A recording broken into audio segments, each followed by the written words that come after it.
doctor's life, forgetting things, getting impulsive, anger, being confused all the time can not only keep you disappointed but can also hamper your peace and relationship with others around you. Today at We Medika, we are breaking it down for you, and we have a person who has a specialization in this. Miss Nivedita Sharma is here with us to talk about the impacts and how can we help ourselves in our daily lives. So Miss Nivedita, let's talk about ADHD. First, I would like you to tell our guest what is it exactly? Okay, so ADHD is basically attention deficit hyperactivity disorder. In ADHD, there are three components basically. एक होता है attention deficit, एक होता है hyperactivity, एक होता है impulsivity. Is it possible that हम इन तीनों के बारे में थोड़ा सा अपने गेस्ट को बता सकें? Definitely, yes.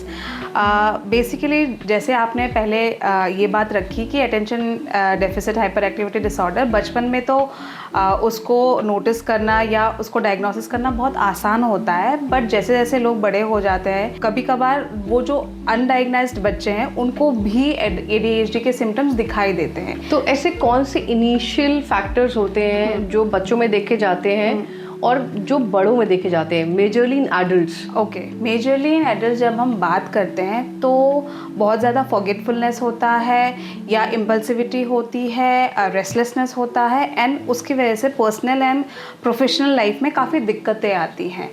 But what happens in our day to day life is कि बिकॉज हम इतने बिजी रहते हैं, the life style is so hectic that we all somewhere forget things, we are all somewhere impulsive, हम सब short temper हो गए हैं. बट एक नॉर्मल, ये चीज़ें नॉर्मल फीलिंग्स हैं या ADHD हैं, उनके बीच में कैसे आइडेंटिफाई करें? ओके, जब ये लगातार होने लगे, okay, like every day you forget the birthdays, important dates, anniversaries या मीटिंग्स होती हैं, तो you know when it's impacting every sphere of life, then maybe those are the traits of ADHD in adults. So what you're trying to say here is कि when you yourself or somebody around you is forgetting things continuously, कुछ ऐसी बातें जो generally हम नहीं भूलते और हम भूल जाएं, जैसे हमने कोई मीटिंग फिक्स किया या हमें कहीं बाहर जाना है और लास्ट मिनट तक हमें नहीं याद आ रहा कि मैंने एक ऐसा प्लान बनाया था, then probably it's time that we should observe and watch ourselves. Is that what you're saying, right? Yes. जैसे कि आप मान लो कि आपको कहीं जाना है,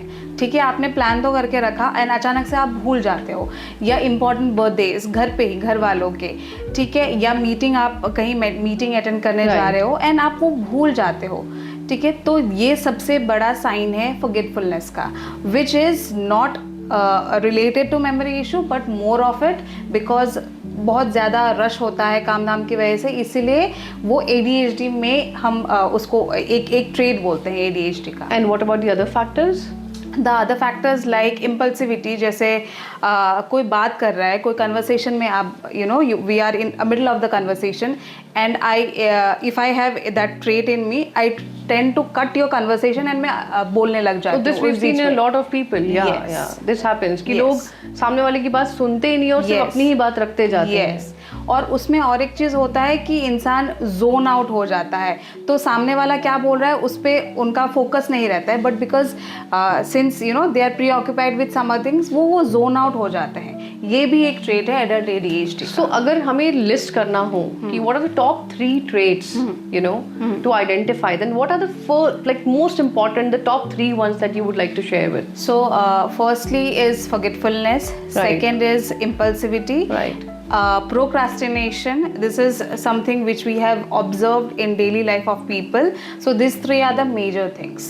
So some people are used to of dealing things, right? But this word terminology is now pretty much dominant in the conversations these days. So what is the thin line that defines कि ये ADHD है कि ये मेरा normal behavior है? So again ये एक pattern बन गया लाइफ में, है ना. आप 1 हफ्ते 2 हफ्ते चीज़ों को प्रोक्रास्टिनेट करते जाते हो. It's not because that you are lazy but you don't feel like. तो तब जब ये पैटर्न बन जाता है तब ये एक ट्रेट हो जाता है. So I have a very important question here. क्या जिसको बचपन में ADHD होता है वो ही उसके साथ बड़े में आता है कि कभी किसी की कोई हिस्ट्री नहीं है, बचपन में नहीं रहा है, तो भी एक अडल्ट को ये हो सकता है? हाँ, yes. So this a very good question. जब बचपन में ADHD ऑलरेडी डायग्नोसिस हो जाता है, that's manageable through therapies, defined therapies and everything, Right. But जब वो एक टाइम के लिए तो ठीक हो जाता है, लेकिन जैसे जैसे कॉम्प्लेक्सिटीज बढ़ती जाती है, काम बहुत ज़्यादा होता है and people are occupied very much in their work, तो ये वापस से आ सकता है. So, but what we're trying to break down a clarity here is कि ADHD अचानक से आपको adulthood में नहीं होता है. हाँ. It only comes in childhood. हो सकता है वो बचपन में आइडेंटिफाई हो जाए, हो सकता है वो इग्नोर हो जाए, Yes. हो सकता है उसके सिम्टम्स के साथ आपने उसको अपनी एक लाइफस्टाइल ही बना ली है तो आप चलते जा रहे हैं. बट सडनली हो सकता है because of your other circumstances, your surroundings and your lifestyle, वो अडल्टहुड में ज़्यादा दिखने लग जाए और आपकी डेली लाइफ में ट्रबल पैदा करने लग जाए. Very true. That's what we are trying to say here. Yes, Right. yes. So, what is the age in childhood when one can see these symptoms? So generally it starts from 3, but the diagnosis is made around 4 to 5 years, because हम 3 साल, because वो normal भी माना जाता है. बहुत सारे बच्चे होते हैं, क्यूरियोसिटी होती है उनकी, तो हम डायग्नोसिस देने में थोड़ा कतराते हैं 3 years तक. But after that if it goes on for prolonged like time 4-5 years तक में तब हम डायग्नोसिस देते हैं कि हाँ ये बच्चे को ADHD है. So what happens is these days when we meet people, 9 out of 10 people will agree कि वो चीज़ें भूलते भी हैं, वो पहले से ज़्यादा इम्पल्सिव हो गए हैं, वो किसी चीज़ को करना नहीं चाहते हैं, डीले करते रहते, चाहे वो वकेशन पे ही जाना क्यों ना हो. They will keep looking, they'll keep checking tickets, they'll keep making plans, but they will never take actions on it. So there's a very thin line to define कि क्या ये मेरा एक behavior pattern है or I am having a certain disorder in me. But imagine if it is a disorder and if it can be cured. Imagine things can be so easy and smooth for you. Yes. So what are the areas which are prominently impacted by this disorder?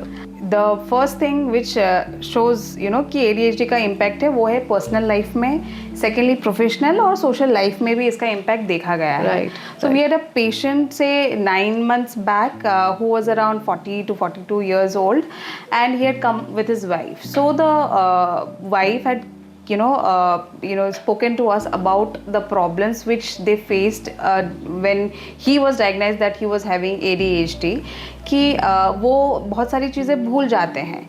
And जैसे वो लोग अगर conversation कर रहे हैं तो बीच बातों में ही वो कन्वर्सेशन को काट के he tends to reply or tends to speak in that conversation Or change the topic. Yes, or change the topic. Right. So she once she also had mentioned that once her in-laws had come, and the husband was so much focused in his own world or work that he zoned out and he forgot that his parents are at home. Oh my God. So what we tried with him is from his daily routine हमने कुछ उनको techniques बताए कुछ manage करने के लिए, where he can work with planning his daily life schedule using say digital planners or a journal, something like that, where he can properly put कि हाँ आज मुझे tasks ये करने हैं, so that he can remember.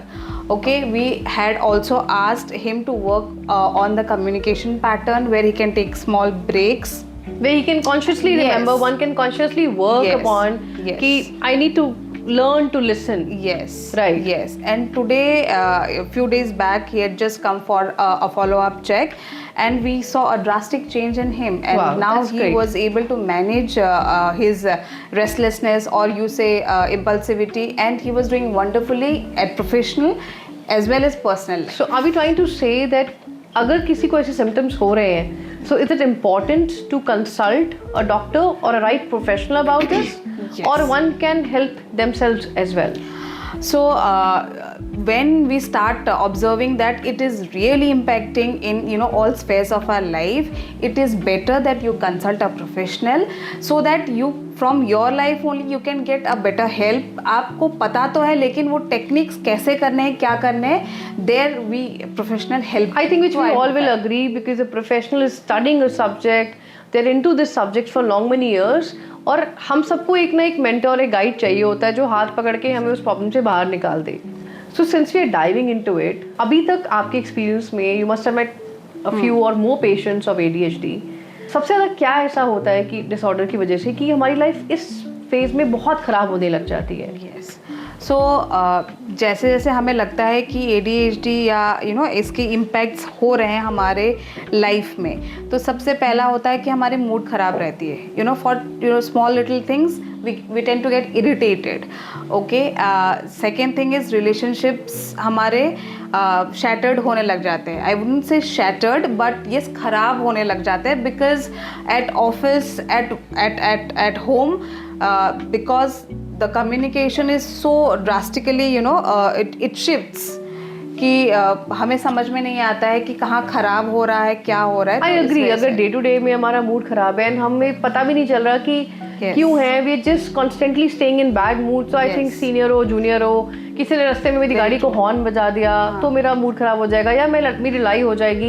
And eventually I think a series of so many incidents will make a person so frustrated that it will be difficult to get out of that zone. हाँ, और उस वजह से क्या होता है, आपके lifestyle में, आपके स्लीप में धीरे धीरे वो और दूसरे मेंटल डिसऑर्डर्स में कन्वर्ट हो जाते हैं, जैसे एंग्जाइटी, स्ट्रेस, क्योंकि आप सबसे पहले तो मूड में ही इफेक्ट होता है ना, ये सब जो भी इम्पैक्ट आ रहे हैं। तो इस वजह से we need to take care and be careful कि okay, if I am being diagnosed with ADHD and I am having certain symptoms, this particular symptoms like irritated mood swings होते हैं या कम्युनिकेशन में इम्पैक्ट हो रहा है, then we need to be watchful about it. Yeah, because I think emotional well-being is really important. Yes. It's very important. Yes. Thank you, Miss Nivedita. This session was very insightful और I'm sure जितने भी लोग हमें सुन रहे हैं उनकी काफ़ी help होगी, because I think काफ़ी लोग रियलाइज़ कर पाएंगे कि क्या ऐसा उनको या उनके आसपास किसी को है या नहीं है। It was really. So what would you like to tell our audience before we end this? Thank you so much. Yes, definitely. अगर आप या आपके आसपास आपको ये वीडियो देख के रिलेट हो रहा है कि किसी को ये सारे सिम्टम्स है, तो please do not hesitate, we are here to help you. You can approach us and you can take help from us any time. So yeah, so as we say, quality of life matters more than the quantity of life. Yes. So stay healthy, stay happy, and in case you can relate to any of the symptoms, then do write to us in the comments below, or you can personally reach out to us on the numbers given. We are here to support you. Thank you. Thank you.